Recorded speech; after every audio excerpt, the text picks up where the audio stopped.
Alright, let's have a look at this example then, where the key difference is a new fair value of NCI method.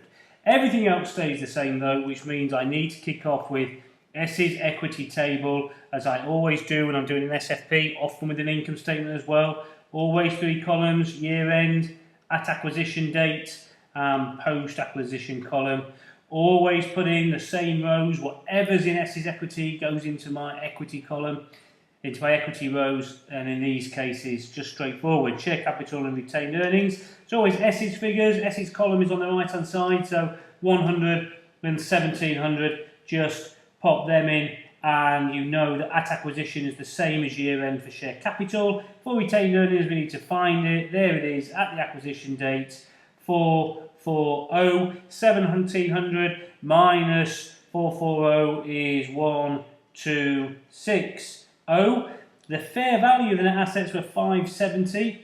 I've got at the moment 540, so I need to add on 30 more, so that's 570, and you'll remember all these numbers because they're the same as last time, but with the fair value of NCI instead. So this 30 is due to PPE, so PPE 30 over the 6 years, 5 per annum. We acquired it 4 years ago, so there would have been 20 depreciation if you remember, so 20. 10 then would be left, and you go put that 10 onto S's PPE, so plus 10 there.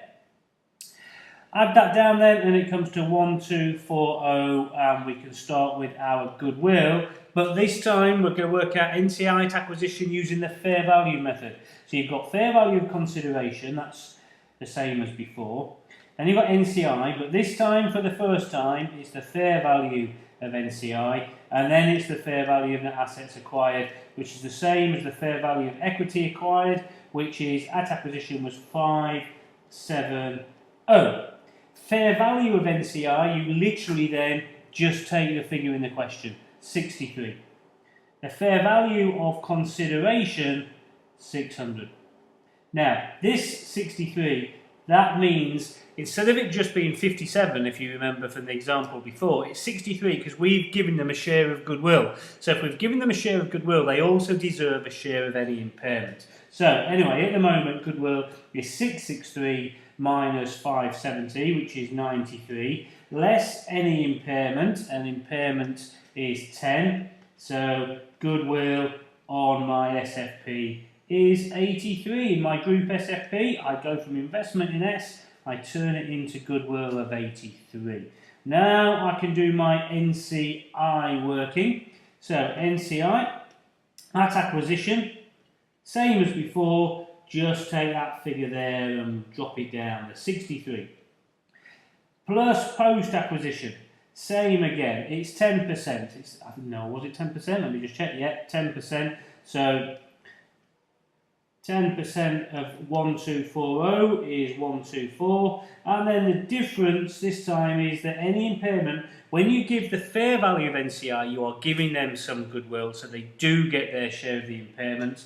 So they're going to get 10% of this 10. So impairment would be 10% of the 10. When it's proportionate, they don't get any of this at all.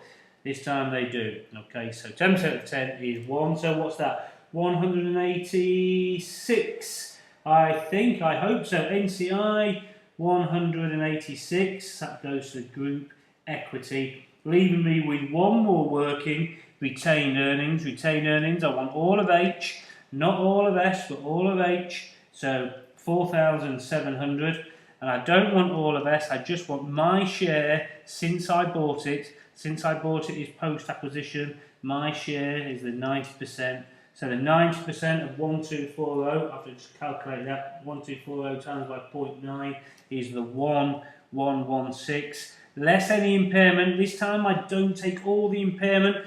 10% of the goodwill impairment goes to NCI, so 90% of the goodwill impairment goes to us, 9.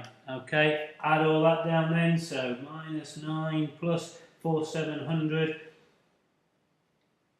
Comes to 5807. I hope anyway. 5807. Let's put that in.